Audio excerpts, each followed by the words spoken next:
I am a drum and bass DJ and producer. I just happen to like metal so much that I wanted to bring that element on the dance floor.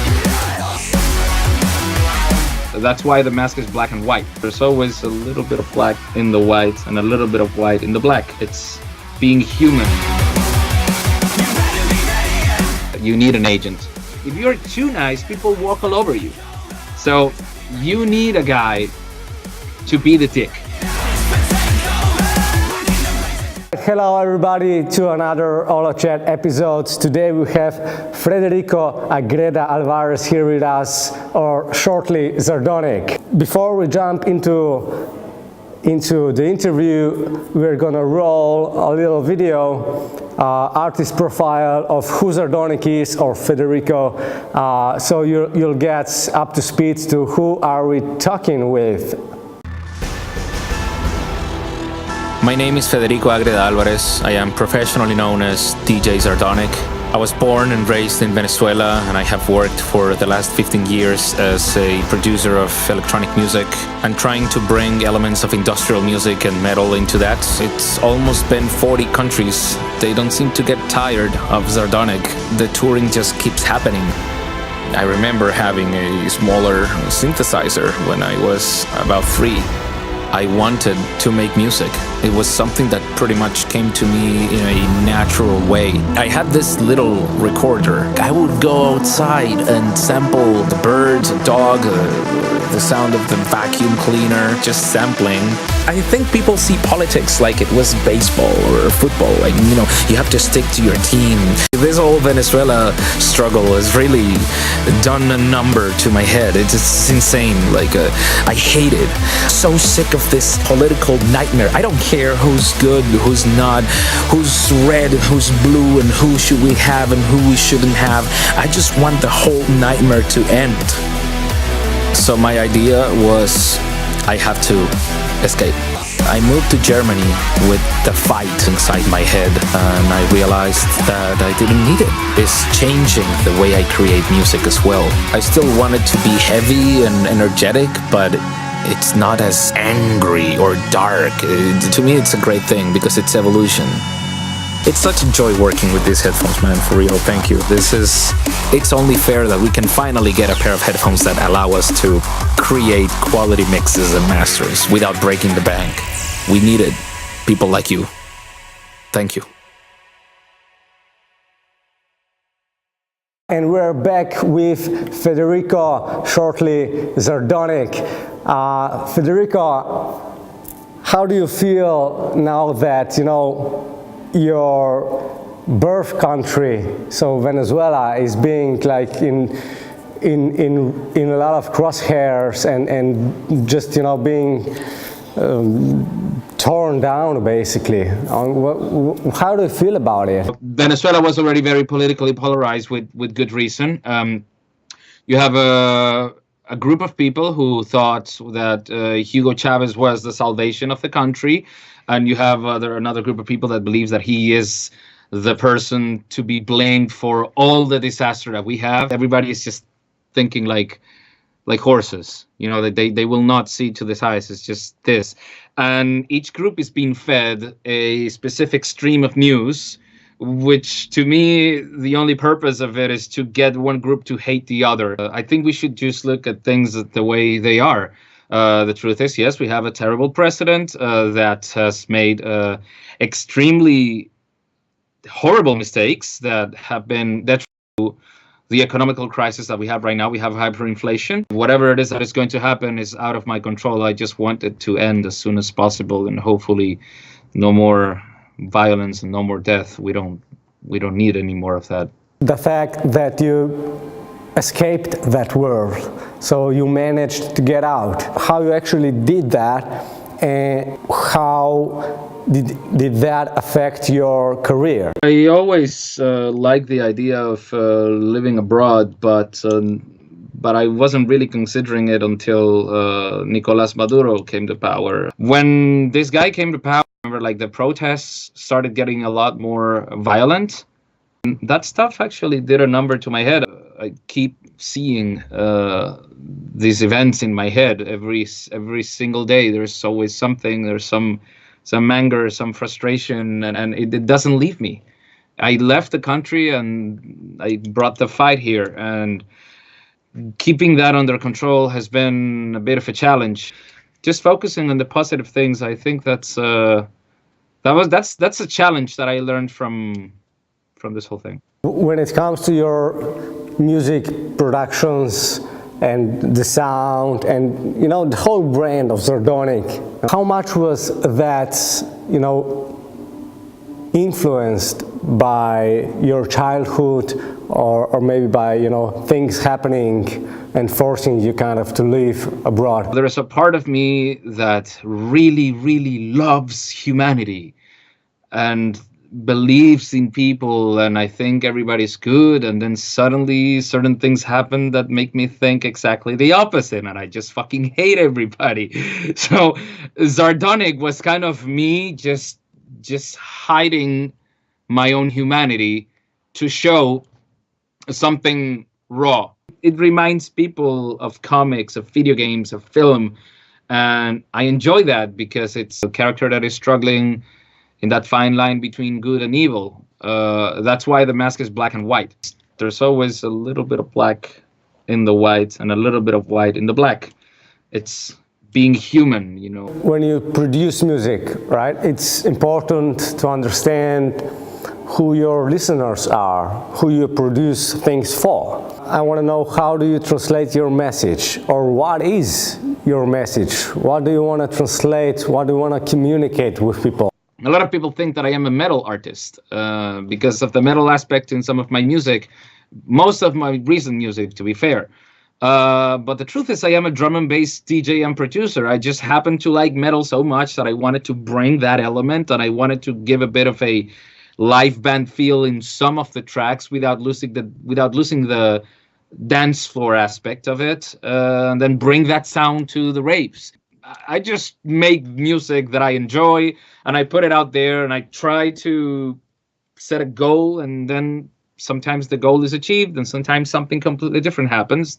Being in tune with the market, of course, that's a factor to be considered, absolutely. But as long as you are in tune with yourself, I think the results that come out are more authentic, and then that's how the message comes through. It's just inevitable. So you're saying it's important to stay true to yourself, but what if you don't know what that is? It's a choice you make, I think, because in the end,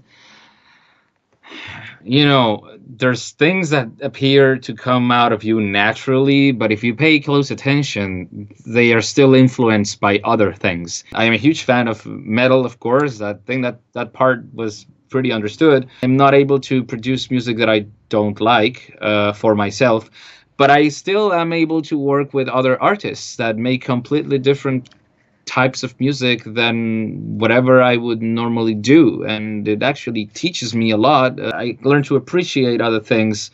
And that's when I can come back and just make a choice. What face do I want the world to see? What music do I want the world to hear? My particular choice has always been to write music that lifts people up. It doesn't have to be super cheesy or pink. Nothing against that either. It's just not my choice. But that's a key factor in making music for me. Bringing energy to people. I think people need that a lot these days. When you produce music, right, do you always do it yourself, or do you have maybe a network of people that you rely upon?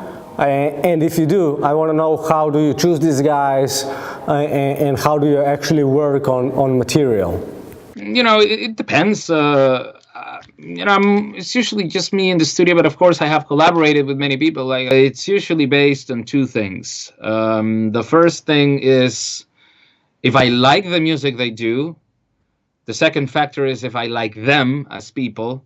And the third factor is their popularity. And that comes last. You've done quite a lot of tours. You've been in a lot of countries. How do you manage or even envision touring and live performance? I think the first thing to do is you need an agent. Absolutely. Even if it's not like a super big agency, you need a guy that has the confidence to put you out there and make people respect the value of what you do. Because the thing is, when you come on your own to promoters, that you completely devaluing yourself, because that's just sadly the way things work. If you're too nice, people walk all over you. So you need a guy to be the dick. You need a guy to make your value be respected. And then you can go ahead and be a nice guy to the promoters, because you should be a nice guy. Even legislation like the European laws are adjusting, are changing due to technology evolving, due to consumer minds evolving and changing. So I want to know, how do you experience this change when it comes to, consuming music mostly online? Less and less CDs are, bought or played anywhere. How does this transition affect you, and what do you think will happen tomorrow? Myself included, I have benefited very much from the ability of just putting my music on the internet, coming from Venezuela. Thanks to the internet, I am able to do this. So I owe the internet and what it is right now.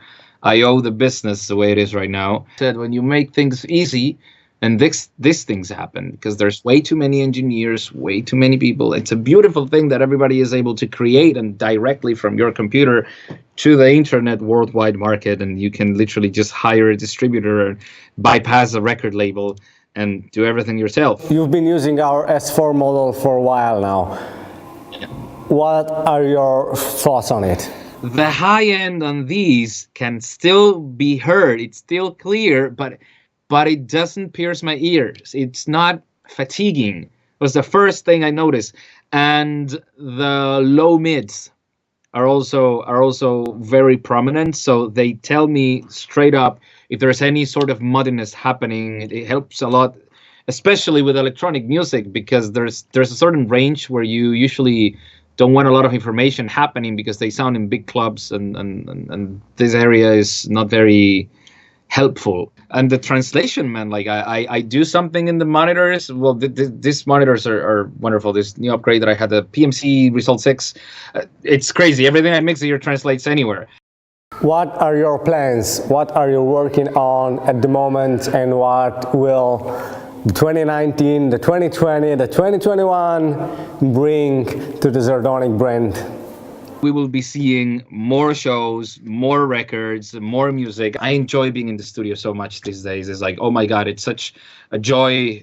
I've made a space that I enjoy being in. I have fun. Thank you, Federico, for your time and for your, open heart and sharing everything with us and the community. Enjoy it. Thank you. Bye. Ivan, thanks.